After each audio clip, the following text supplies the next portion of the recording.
అకౌంటెంట్గా మంచి హోదాలో బ్రతకాలి, ఒక మంచి జీతం రావాలి అనే కోరిక మనసులో ఉన్నా కూడా ఆ హోదాను ఎలా సంపాదించుకోవాలో ఈరోజు కూడా మీకు అర్థం కావట్లేదు. పోనీ ఒక ఎడ్యుకేషన్ ఇన్స్టిట్యూట్ ద్వారా మనకు ఆ విధమైన ఎక్స్పోజర్ వస్తుంది, దాన్ని అనుసరించి మనం ముందుకు పోవచ్చు అనుకోవడానికి కూడా సాధ్యం కాకుండా అయిపోయింది. ఎందుకంటే ఎంతకాడికి మీ చదువులన్నీ ఎలా ఉన్నాయంటే, ఇలా ఇంటర్మీడియట్ తర్వాత డిగ్రీ అంటే ఇంటర్మీడియట్లో వచ్చి మీరు కామర్స్ అయినా సైన్స్ అయినా మ్యాథ్స్ అయినా కూడా మీరు ఇంటర్మీడియట్లో చదువుకున్నది డిగ్రీకి వెళ్ళటం అంటే కోర్స్ ఎక్స్టెన్షన్ తప్ప కొత్తగా ఏమి ఉండదు. మరి అటువంటిప్పుడు మీరు ఎంతవరకు ఇంటర్మీడియట్లో మీకు అర్థమైంది ఆ సబ్జెక్టు, మరి అర్థం ఎంతవరకు అవ్వకపోతే మీరు డిగ్రీలోకి వెళ్ళి ఏం చేస్తారని క్వశ్చను దాదాపు 100కి 100 పాళ్ళు ఎవరు వేసుకోవట్లేదు. ఎంతకాడికి ఇంటర్మీడియట్ అయిపోయింది, డిగ్రీ అయిపోయింది, డిగ్రీతోటి ఎవరు ఉద్యోగాలు రావట్లేదని ఎవరో గాలివార్త అందిస్తారు, దాంతో పీజీ చేస్తారు. దీనివల్ల నష్టపోయేది మీ పేరెంట్సు, ఎందుకంటే ఇన్వెస్ట్ పరంగా వాళ్ళు నష్టపోతున్నారు, తర్వాత భవిష్యత్తు పరంగా కూడా మీరు నష్టపోతున్నారు. ఇది ఎక్కడ గ్రహించట్లేదు దాదాపు 100కి 100 పాళ్ళు కూడా.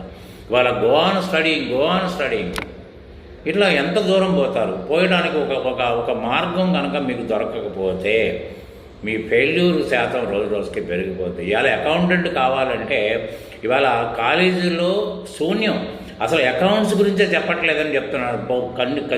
ఖచ్చితంగా బూతులే వర్ణిస్తున్నారు వాళ్ళు. అసలు బిజినెస్ అంటూ ఇప్పుడు అకౌంట్స్ అంటే బిజినెస్ రిలేటెడ్ అకౌంట్స్ సబ్జెక్టు, అసలు బిజినెస్ అంటే ఎలా ఉంటుందనేది మీకు వర్ణించకపోతే మీరు చేసి ఫలితం ఏంటి? ఎంతకాడికి నేను పాస్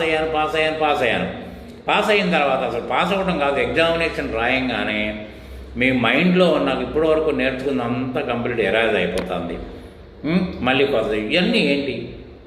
ఆఖరికి మీరు చాలా శ్రమ పడిపోతున్నారని అర్థం చేసుకున్నారో ఏంటో సెమిస్టర్ విధానం పెట్టారు.